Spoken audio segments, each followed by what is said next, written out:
is, why do I have to work so hard to have this, to own my joy? Like, is it necessary for you to put in a lot of work to own your joy? It's kind of like asking, do you need coal to make a diamond? Kinda. In Hawaii, we have hula dancers, and my cousin would stay up all night long stretching her calves for hours, and her toes would bleed, all just because she wanted to do these little pirouettes where she spins on her feet as though she were a ribbon, like twirling in the wind. And I would watch her and I'd think, why do you have to suffer so much? I mean, just to twirl? Like, can't you just be born that way? And I think that all the time about money. Like, why can't I just be given a lot of money or have one business idea that makes me wealthy? Like, why do I have to work so hard, 100 hours a week, trying to take care of all these people?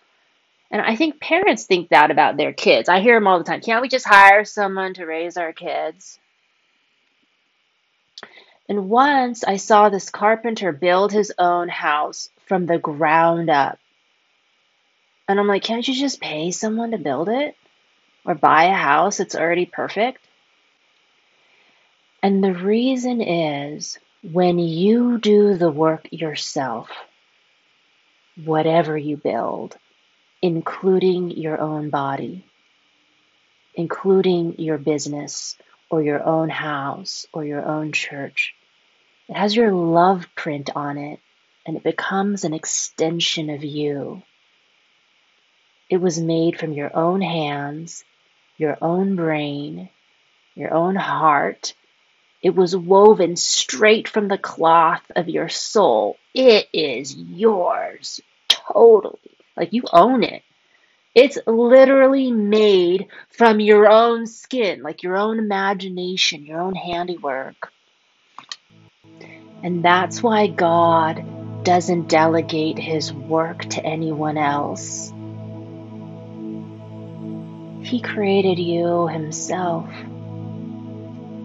He designed you, laid out what you look like, your flaws, your strengths, your talents, your quirks. And then he handmade you so that you'd be an extension of himself.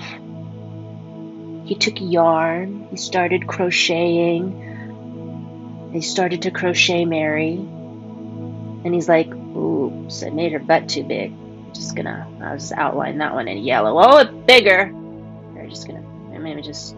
Okay, there we go. Oh, it's just, okay, so let's see if that, let's see if that works. And that's the reason why you bring him so much joy.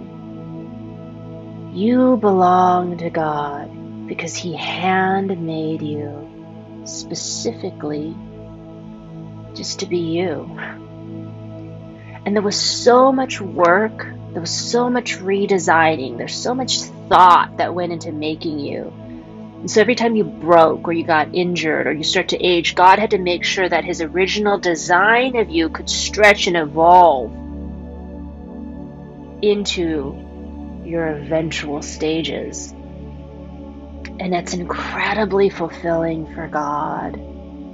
It's an incredible feeling to look into the eyes of someone or of a project you created and to see your soul shining back at you. It's so incredible. And that's why you do your work.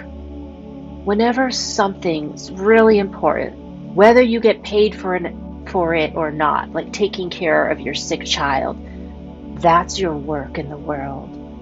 That's your purpose. And you don't delegate your work in the world to someone else.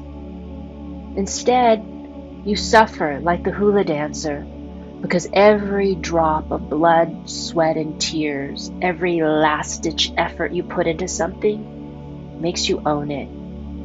It's yours. You own it. You created it. It belongs to you. We don't like working that hard because sometimes you don't have balance. Sometimes you don't get a break. Sometimes you burn the candle at both ends, just like that hula dancer, just like Catherine in her puppet ministry, and Dora waking up at 6:30, and Thomas making his own backyard. Like why do you have to tear up your skin and your bones and your body like that every day just to feed 6 cats at 5 p.m. and 12 doves? Like, why so extreme? And we're asking that because we can't handle all that pressure on us all the time. Like, it's too much. It's too much pressure. And it's that creative tension that's so intense. Like, we need a break from it sometimes. But it's also that pressure that turns a lump of coal into a diamond, and the same pressure that turns a piece of dust into a pearl. The same pressure that transformed Jesus into the Christ. It's just pressure, but we complain about that pressure, but that pressure is the tension of creativity. And it's hard to sustain for long periods of time. Now, but if you ask a lump of coal if it was worth it, the coal goes, I don't know, you know, all I know is now I'm a diamond. And there was a 2-year period after I graduated Harvard where I couldn't find a job for the life of me. Like, no corporation would hire me. I was destitute. I was jobless. I applied to maybe 100 jobs. And finally, after 2 years, I got a job. So I thought to myself, like, why was I stressing for 2 years? I could have gone camping the whole 2 years and afterwards just got the same job I got now, right? Why stress? Same, it's not going to get you anywhere. You end up in the same place. And God said, no, you wouldn't have gotten that job. And I was like, I wouldn't have gotten if I went camping. He goes, no, you wouldn't have. God said that 2 years of struggling created this moment right here where you got that job. If I had spent 2 years camping, I would have been super relaxed.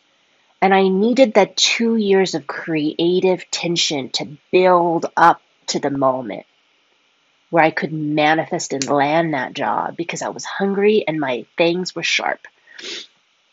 And sometimes it seems like nothing's happening on the surface.